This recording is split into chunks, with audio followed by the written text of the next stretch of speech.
Hey, what's up? It's Jim, and today I'm going to talk about the film The Star Witness from 1931. And this is continuing my quest to review as much of William Wellman's filmography as I possibly can. And I thought I'd go back to the 30s, mostly because I got a copy of this film finally. And this was made actually about a month, it was apparently made after Public Enemy and before Night Nurse, but it was released a month after Night Nurse.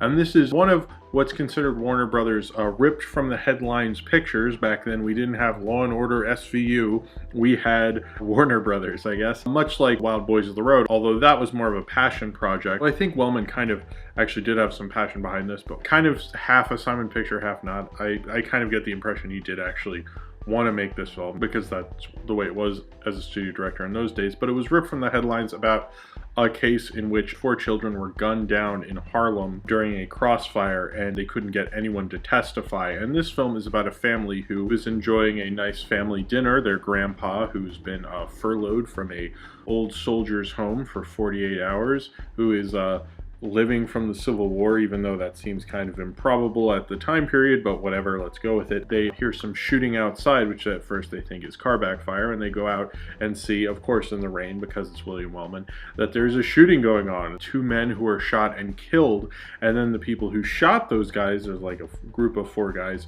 come into their house, which unfortunately they did not lock the door, and threaten them and say if they testify against them that something will happen to them and escape out the back door through the kitchen.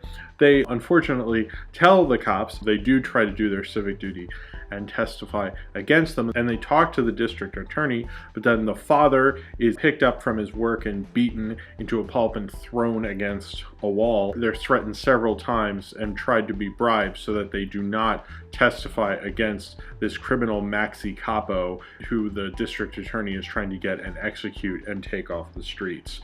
And they're trying to figure out whether they should do the right thing and presumably be harmed, but try to get this evil man off the streets, or just not testify and be safe and not have to worry about any of this. It combines a lot of Wellman trademarks. They've certainly been on display in the same film before, but never at the same time. And I think this is both trying to be a social issue picture, which it's actually very good at, I think, and trying to be sort of a film about a family and a working class family. And Wellman was very much about the everyman, the working class family, and people who got a lot of pride in their work and through their work, showing such a family who, you know, is very tight and close and is trying to do the good thing and being honest people, but they're kind of getting screwed over by the system because the system can't properly watch them, they can't properly protect them.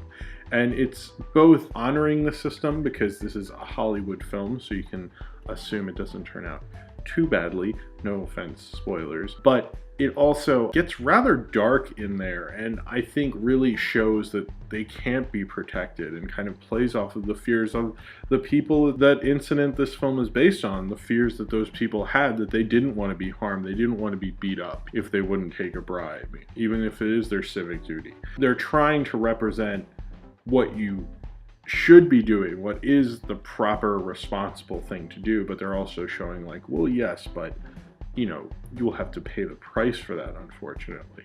And I don't think they had witness protection at the time. I don't really know enough about the history of witness protection or anything like that, but I'm assuming they didn't at the time. Wellman's the kind of director who could show that kind of darkness, but also show a sentimentality. He starts off with a very sentimental scene with the family eating dinner, and then having that all come crashing down. He liked to mess with sentimentality. It's almost like anytime he'd show a scene of a family, like he knew eventually like that family would be torn apart and several of these people will die and life moves on in such a way.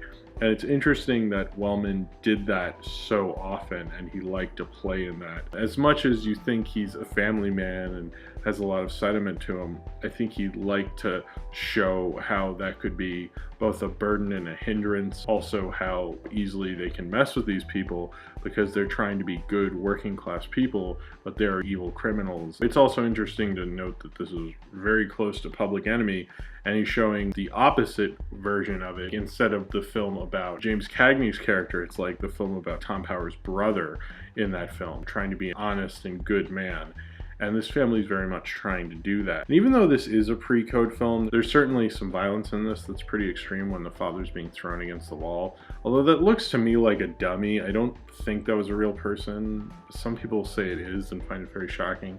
I didn't look to me like a real person, but I was not really sure, so I wasn't as shocked. It doesn't move as extremely pre-code as like Night Nurse and Public Enemy, which came out right before. It kind of moves like a film where you're trying to sneak these kind of social messages in, especially with the kind of the family element to it. This film feels a lot safer than I think it really is, and it's kind of portraying a lot darker of an idea that the government can't really protect you, you're kind of on your own, but doing it with this family, which is, you know, QC, you can take the kids, it'll be fine presumably, and having a vaudeville star in it, Charles Sale or Chick Sale, playing the grandpa, who apparently he'd done vaudeville a lot and a lot of people were familiar with his act. It can be a little annoying. I didn't think it was too annoying. I think it serves its purpose by not letting this film get too dark and depressing.